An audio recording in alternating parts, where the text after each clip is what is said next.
선거철 신문 배포 방해와 독자 협박. 선거철은 신문사에게는 대목인지라 이 기간이 되면 신문사들의 발행 부수가 크게 늘어나고 지면도 늘어났다. 보통 4면이던 게 6면으로 늘어나곤 했던 것이다.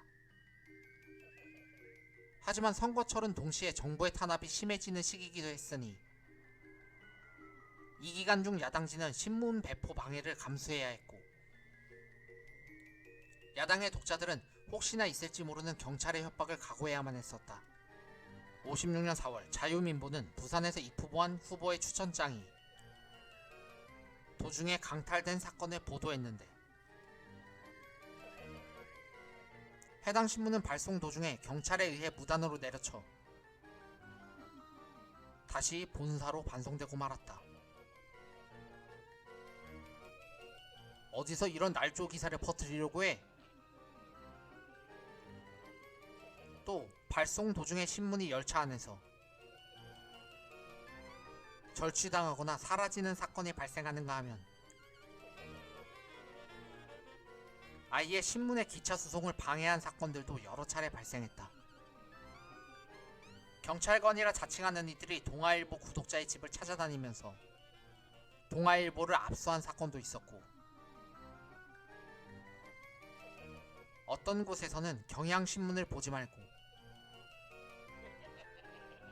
여단계 신문을 구독하도록 공문을 보낸 사건도 있었다. 공개석상에서 경찰이 노골적으로 협박하는 경우도 있었다. 동아일보는 보지 마셈. 진짜로 재미없는 신문임. 경향신문 폐간 사건. 이승만은 야당 신문에 대해 평소 감정이 매우 안 좋았다. 때문에 56년 9월 기자회견에서 이런 불만을 토로하기도 했다. 반정부하는 사람들은 자유당이 망하고 내가 물러나기를 바랄지 모르겠지만 진짜로 반정부하던 사람들이 집권하면 공산당의 세상이 되어 다 죽고 망하고 말 겁니다. 공산당 신문도 문제입니다.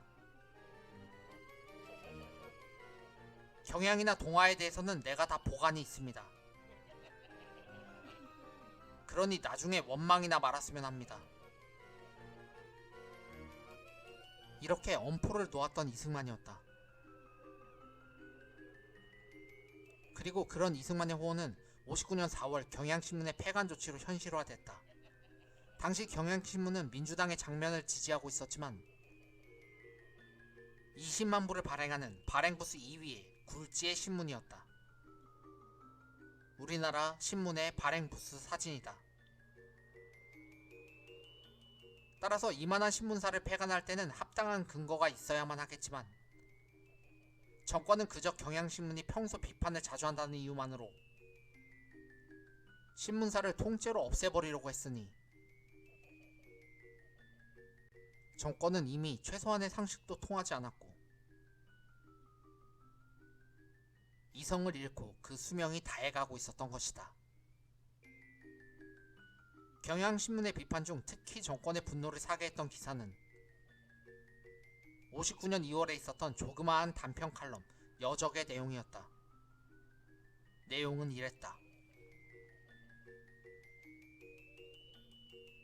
미국의 정치학자 하멘스 교수의 논문에서 보면 만일 공정선거가 시행되지 못하면 폭력에 의한 혁명도 있을 수 있으니 정부는 이러한 현실을 견지해야만 할 것이다. 이 정도의 기사였다.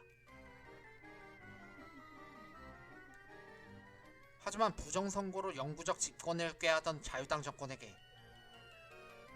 칼럼의 기사는 꽤나 신경을 자극했나 보다. 당국은 이런 죄목을 뒤집어 씌웠던 것이다. 경향신문은 혁명에 의한 폭력을 선동하고 있다. 이는 명백한 공산당의 흉계다. 따라서 국가의 안정과 올바른 언론계의 발전을 위해 경향신문의 폐간을 명령한다. 정권은 난감했다. 찾다 못 찾겠으니